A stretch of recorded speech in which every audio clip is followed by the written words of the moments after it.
Solution, solution unit है आपकी second, जिसमें हम सबसे पहले देखेंगे सॉल्यूशन क्या होता है।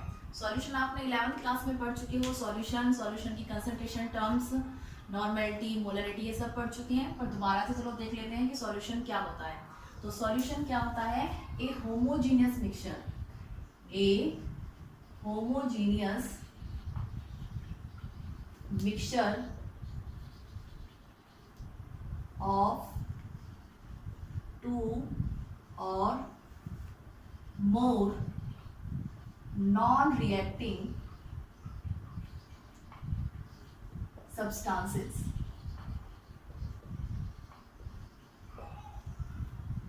दो या दो से ज्यादा, टू और मोर नॉन रिएक्टिंग सब्सटेंसेस का होमोजीनियस मिक्सचर क्या कहलाता है, सॉल्यूशन कहलाता है। ओके, होमोजीनियस का मतलब आप जानते हैं, होमोजीनियस क्या होता है, जिसमें हम सॉल्यूट एंड सॉल्वेंट को सेपरेट नहीं कर सकते हैं, वो क्या होता है, होमोजीनियस होता है। इसमें जो सब्सटेंसेस होते हैं वो दो भी हो सकते हैं, दो से ज्यादा भी हो सकते हैं, नॉन रिएक्टिंग होते हैं। वो कैसे होते हैं, नॉन रिएक्टिंग, तो उसको हम क्या बोलेंगे, सॉल्यूशन बोलेंगे। फॉर एग्जाम्पल के लिए sugar dissolve in water, sugar dissolve in water. Okay, तो ये क्या है, आपका सॉल्यूशन हो गया। अब ये जो सब्सटेंसेस होते हैं, टू और मोर सब्सटेंसेस, इनको हम क्या कहते हैं, कंपोनेंट्स कहते हैं। क्या कहते हैं इनको, कंपोनेंट्स। कंपोनेंट्स क्या होते हैं, जैसे यहाँ पर ये शुगर और ये वाटर, ये दोनों क्या है, आपके कंपोनेंट्स हैं। तो यहाँ पर ये शुगर प्लस वाटर, ये क्या है, आपके कंपोनेंट्स हैं, टू कंपोनेंट्स हैं इसमें। ठीक है, जैसे मान लीजिए आपने sugar plus water plus salt, तीन चीजें मिला दी हैं, तो वो थ्री कंपोनेंट्स हो जाएंगे। ठीक है, वो क्या हो जाएंगे, आपके थ्री कंपोनेंट्स हो जाएंगे। तो ये कंपोनेंट्स हो गया। अब जो आपके सॉल्यूशन है, एक आता है आपका इसके बाद binary solution. Binary solution, binary solution क्या होता है, बाइनरी मीन्स होता है टू, जिसमें टू कंपोनेंट्स होते हैं। ऐसे सॉल्यूशन जिनमें टू कंपोनेंट्स होते हैं, टू कंपोनेंट्स, उनको हम क्या कहते हैं, बाइनरी सॉल्यूशन बोलते हैं। फॉर एग्जांपल के लिए सॉल्ट डिसॉल्विंग वाटर। ठीक है, तो ये कौन सा सॉल्यूशन हो गया, बाइनरी सॉल्यूशन हो गया। इसमें टू कंपोनेंट्स, एक सॉल्ट है और एक वाटर है, तो ये आपका बाइनरी सॉल्यूशन हो गया। ठीक है, नेक्स्ट आता है आपका टर्नरी सॉल्यूशन।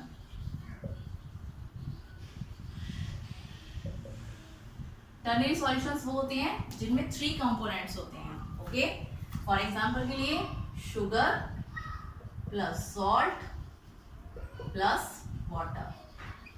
अगर हम तीनों चीजों को आपस में मिला दें, सॉल्यूशन बन जाएगा। सॉल्यूशन जो ऐसा है इसमें थ्री कंपोनेंट्स हैं, उसको हम कौन सा सॉल्यूशन बोलेंगे, टर्नरी सॉल्यूशन बोलेंगे। Okay, next is quaternary. Quaternary solution, quaternary solution में कितने कंपोनेंट्स होंगे, फोर कंपोनेंट्स। कितने कंपोनेंट्स होते हैं, four components. Okay, for example के लिए sugar, salt, lemon, sugar, salt, lemon and water. Okay, तो ये कितने कंपोनेंट्स हो गए, फोर कंपोनेंट्स, 1 2 3 4। तो जिस सॉल्यूशन में फोर कंपोनेंट्स होते हैं उस सॉल्यूशन को हम कौन सा सॉल्यूशन बोलते हैं, क्वाटरनरी सॉल्यूशन बोलते हैं। ओके, चलिए इतना आप 11th क्लास में सब कर चुके हैं। उसके बाद आपको पता होना चाहिए सॉल्यूट एंड सॉल्वेंट, कि सॉल्यूट क्या होता है और सॉल्वेंट क्या होता है। सॉल्यूट सॉल्वेंट जानते हैं सारे बच्चे, एक बार फिर से देख लीजिए। सॉल्यूट कौन सा होता है, जो किसी भी सॉल्यूशन में लेस अमाउंट में प्रेजेंट होता है। ठीक है, एक component which is present in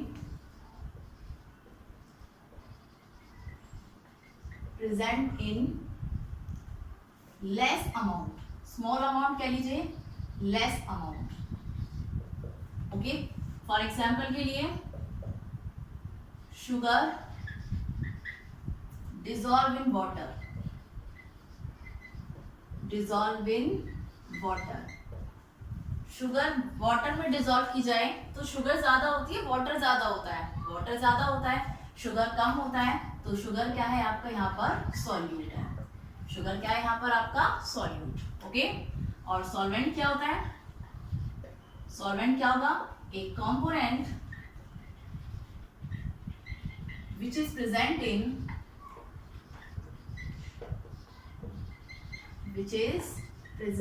in large amount,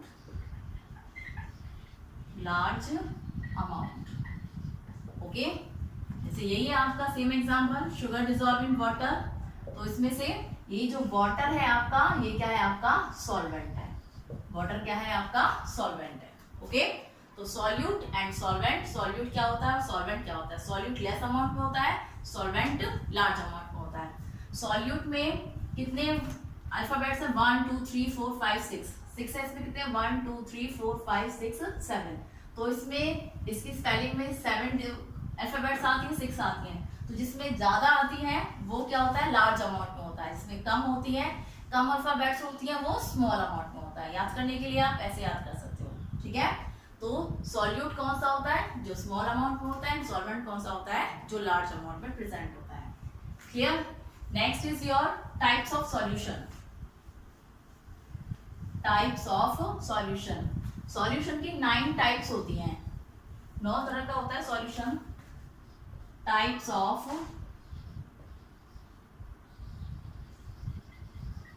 solution, 9 types होती हैं इसकी, 9 टाइप्स हैं। देखिए कौन कौन सी है।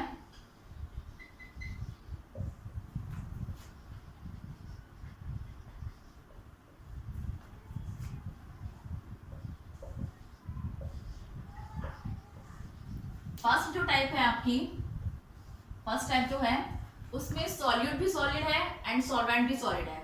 सॉल्यूट एंड सॉल्वेंट दोनों क्या है आपके सॉलिड है। यहाँ पर हम इनके एग्जांपल्स दे देंगे फॉर एग्जांपल के लिए। तो ऐसा कोई सॉल्यूशन जिसमें दोनों सॉलिड हो, सॉल्यूट भी सॉलिड हो और सॉल्वेंट भी सॉलिड हो। फॉर एग्जांपल के लिए कॉपर डिसॉल्व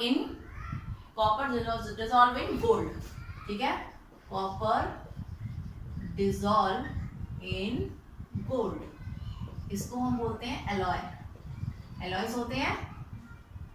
ओके, तो ये क्या होते हैं आपके एलॉयज होते हैं। तो ये किसका एग्जांपल हो गया, फर्स्ट एग्जांपल हो गया आपका सॉल्यूशन का सॉलिड सॉलिड। ओके, सॉल्यूट भी सॉलिड है आपका और सॉल्वेंट भी सॉलिड है आपका।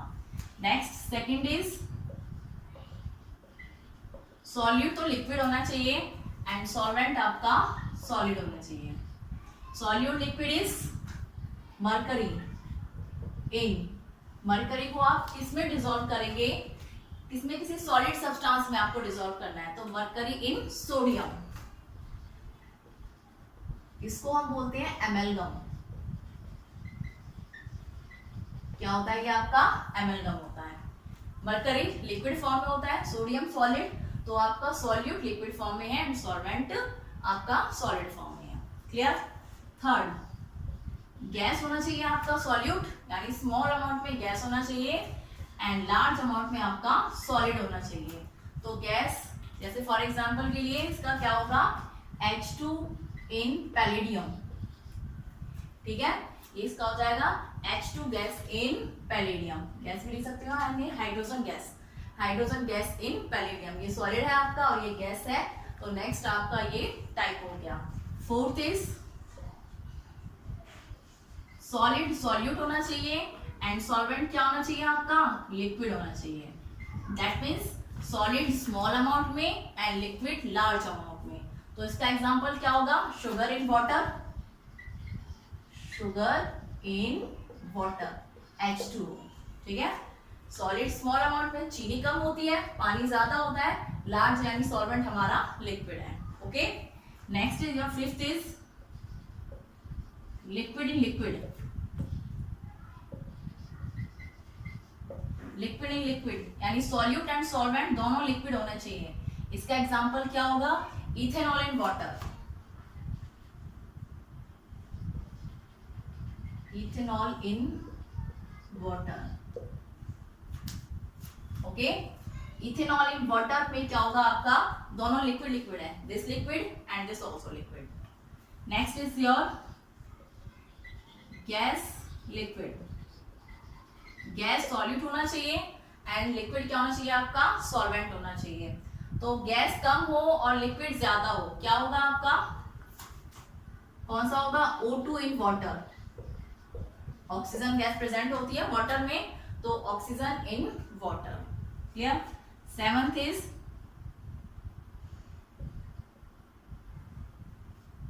Solid,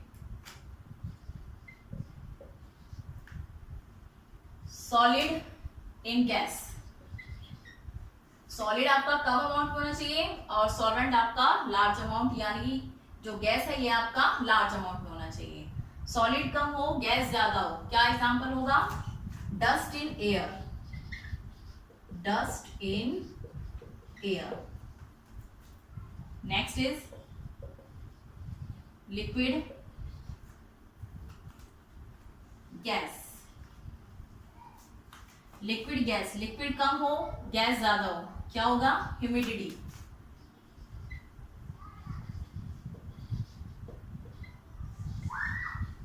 humidity. And last is gas gas, solute solvent दोनों गैस गैस होने चाहिए, दैट इज एयर। एयर में क्या होती है, बहुत सी गैसेस होती हैं, oxygen gas, nitrogen gas, carbon dioxide, बहुत सी गैसेस का मिक्सचर होती है, तो वो क्या हो गया, एयर हो गया, gas gas. Solute and solvent सब क्या होना चाहिए, गैस होना चाहिए, तो वो उसका एग्जांपल हो गया आपका एयर। ओके, तो ये हैं आपके 9 टाइप्स ऑफ सॉल्यूशन के types.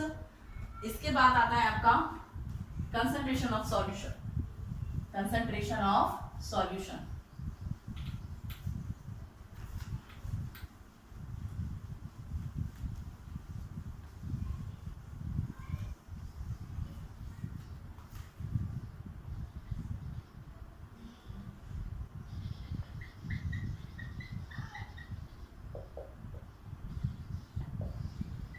Concentration of solution.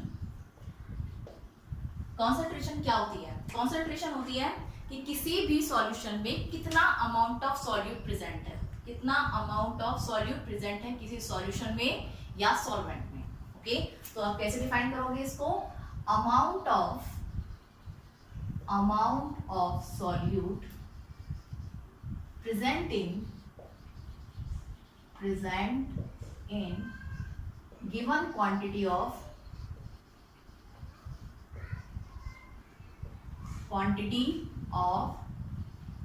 solution or solvent।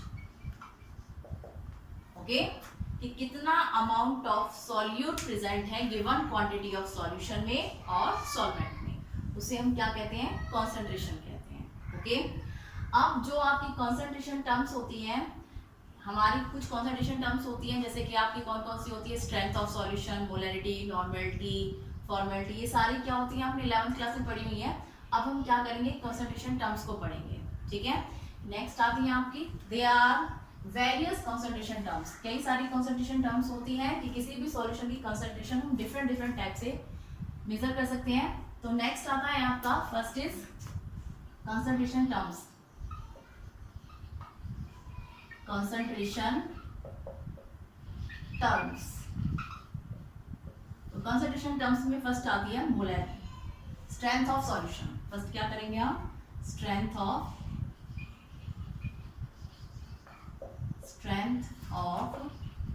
Solution. Strength of solution, strength of solution क्या होती है, ओके, स्ट्रेंथ ऑफ सॉल्यूशन होती है कि कितना अमाउंट ऑफ सॉल्यूट हमने 1 लीटर ऑफ सॉल्वेंट में डाला है। Okay, the amount of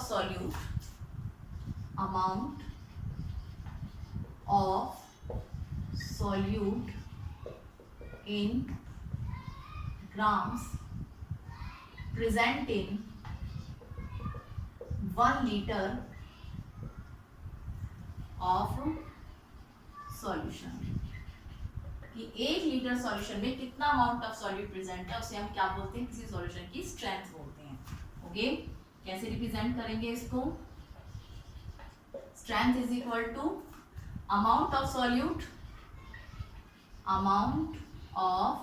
solute upon में वॉल्यूम ऑफ सॉल्यूशन। ओके, तो आप क्या कर सकते हो ऐसे, सॉल्यूशन इन लीटर, ये भी मेजर कर दीजिए, the volume of solution in litre. Okay, जैसे फॉर एग्जांपल के लिए आपसे बोला गया कि 2 ग्राम NaCl को हमने डिसॉल्व किया है इन 1 लीटर वाटर, 1 लीटर वाटर यानी H2O। 2 gram NaCl dissolve in 1 litre of water. Okay, तो इसका स्ट्रेंथ कितना होगा, अगर आप इसका स्ट्रेंथ निकालते हो तो स्ट्रेंथ कितना होगा, स्ट्रेंथ कैसे निकालोगे, अमाउंट ऑफ सॉल्यूट, सॉल्यूट कौन सा है आपका, ये है NaCl सॉल्यूट है, तो ये कितना है 2 ग्राम, 2 ग्राम। ओके, सॉल्यूशन का वॉल्यूम कितना है 1 लीटर, ये कितना है जी आपका 1 लीटर, तो स्ट्रेंथ क्या हो गया 2 ग्राम पर लीटर। ओके, तो ये इसका स्ट्रेंथ निकल गया, कितना अमाउंट ऑफ सॉल्यूट है अपॉन में उसका वॉल्यूम सॉल्यूशन का लीटर्स में। अगर आपको किसी मिलीलीटर वगैरह में दिया तो आपको क्या करना पड़ेगा, लीटर्स में चेंज करना पड़ेगा। ठीक है, तो क्या होगा आपका लीटर और ये वॉल्यूम ऑफ सॉल्यूट अपॉन में 1 लीटर, तो कितना हो गया 2 ग्राम पर लीटर हो गया। ओके, तो ये हो गया आपका स्ट्रेंथ ऑफ सॉल्यूशन। क्लियर, इसके बाद हम करेंगे मोलरिटी। मोलरिटी क्या होती है, सेकंड कंसंट्रेशन टर्म है आपकी मोलरिटी।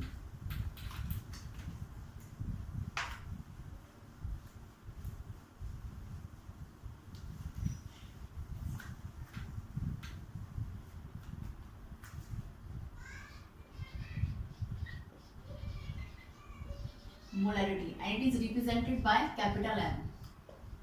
किससे रिप्रेजेंट करते हैं हम इसको, कैपिटल M से रिप्रेजेंट करते हैं। ठीक है, एज यू नो मोलरिटी क्या होती है, number of moles of solute, number of moles of solute dissolve per litre of solution, number of moles of solute dissolved per liter of solution is called molarity। Okay, तो molarity को हम कैसे represent करेंगे, सबसे पहले इसकी unit देख लेते हैं। यूनिट क्या होती है, मोल per litre, mole per litre, and molarity is M, capital M से रिप्रेजेंट करते हैं इसको। Number of moles of solute क्या होते हैं, number of moles of solute upon में volume of solution, volume of solution in litres. Okay, volume of solution in litre, number of moles of solute and volume of solution in litre, ये क्या हो गया आपका molarity हो गया। Clear, अगर हम लीटर को इसको मिलीलीटर में कन्वर्ट करेंगे तो किससे मल्टीप्लाई करेंगे आप, 1000 से। ओके, तो number of moles of solute, यहाँ पर आपको एक बात याद रखनी है, इनकी रिप्रेजेंटेशन सिंबल्स कैसे होंगे, नंबर ऑफ मोल्स जो होते हैं उनको हम N से रिप्रेजेंट करते हैं, किसे रिप्रेजेंट करते हैं N। ओके, और आपको यहाँ पर याद रखना है कि A और B, यहाँ पर आपको 2 सिंबल्स दिए जाएंगे आगे, A एंड B। A होगा for solvent, A is for solvent and B is for solute. A solvent के लिए है और B आपका सॉल्यूट के लिए है। तो number of moles of solute, number of moles को तो हम N से रिप्रेजेंट करते हैं। ठीक है, मैंने बताया नंबर ऑफ मोल्स को N से रिप्रेजेंट करेंगे, सॉल्यूट एंड सॉल्यूट को किसे रिप्रेजेंट करते हैं हम, B से। तो number of moles of solute किसे रिप्रेजेंट करेंगे हम, NB, किसे रिप्रेजेंट हो जाएगा ये NB। Volume of solution in litres, volume of solution in litre, अगर लीटर को हम मिलीलीटर में कन्वर्ट करो तो क्या होगा, volume of solution in millilitres, इसको V से रिप्रेजेंट करेंगे एंड इनटू आपका 1000 से मल्टीप्लाई करना होगा इसको। ठीक है, अगर हम इसको मिलीलीटर में कन्वर्ट करेंगे तो आपका बेसिकली M क्या हो गया, NB अपॉन में V इनटू में 1000। अब ये जो नंबर ऑफ मोल्स है ये कैसे निकालते हैं हम, नंबर ऑफ मोल्स हम कैसे कैलकुलेट करते हैं, तो नंबर ऑफ मोल्स कैलकुलेट करने के लिए हम क्या करते हैं, सबसे पहले क्या करते हैं, weight of solute, weight of solute upon में molecular mass of solute, molecular mass of solute. ठीक है, वेट इज W, सॉल्यूट का वेट है तो B, WB। ओके, वेट किसका निकाला है हमने? सॉल्यूट का। Weight is represented by W and solute के लिए हमने क्या लगाया? B लगाया। Molecular mass of solute, molecular mass is represented by M and solute का निकाला है तो B, यानी ये क्या हो गया? NB क्या हो गया आपका? NB। NB is your WB upon में MB। ओके, ये हो गया आपका। ये जो NB की वैल्यू इसको यहाँ पर पुट कर दीजिए। NB की वैल्यू को कहाँ पुट करोगे आप? इधर पुट कर दीजिए। तो क्या होगा? मान लीजिए हमने इसको फर्स्ट मान लिया इक्वेशन, इसको सेकंड मान लिया, तो क्या बोलोगे आप? Put second in first. तो पुट सेकंड इन फर्स्ट। तो M इज इक्वल टू क्या होगा आपका? M। NB की जगह क्या लिखोगे? WB upon MB। ओके, ठीक है। अपॉन में क्या है आपका? VM, V into 1000। तो ये हो गया आपका मोलरिटी का formula, capital M। Capital M अगर आपको पूछा जाए न्यूमेरिकल्स में मोलरिटी फाइंड कीजिए तो क्या करोगे? WB upon MB into 1 upon V into 1000। तो ये आपका मोलरिटी का फॉर्मूला है। न्यूमेरिकल्स भी करवाए जाएंगे इसके बेसिस पर।